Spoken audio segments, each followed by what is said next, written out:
আমরা বরিশালবাসী মাছ ধরে খাইতে খুব ভালোবাসি। যাচ্ছিলাম নদীতে, বুড়িগঙ্গা নদীতে। দেখেন কি মাছ পাওয়া যায়, সাথে থাকুন, দেখি কি মাছ পাওয়া যায়। আসলে যার বাইরে বেঁচে পড়ে মনে হয় মাছ পাওয়া যাবে না, ভাব ভালো না মাছের। তো মাছের ভাব ভালো না ভাই, এতে মনে হয় মাছ পাওয়া যাবে না, শুধু আপেল খালি লোক আর কিছু না,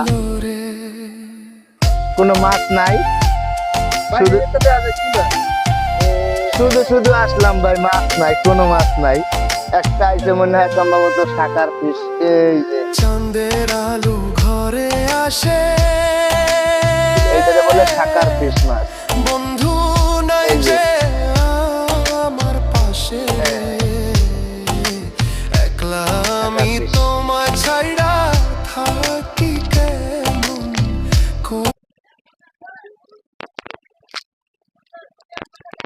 দেশে ভাইয়া মাছ ধরতাম, খেয়াল দিলে কত মাছ পাইতাম, আর এখন তো মাছ তো ভালো কথা ভাই, কিছু পাওয়া যায় না, শুধু ময়লা, মাছ নাই।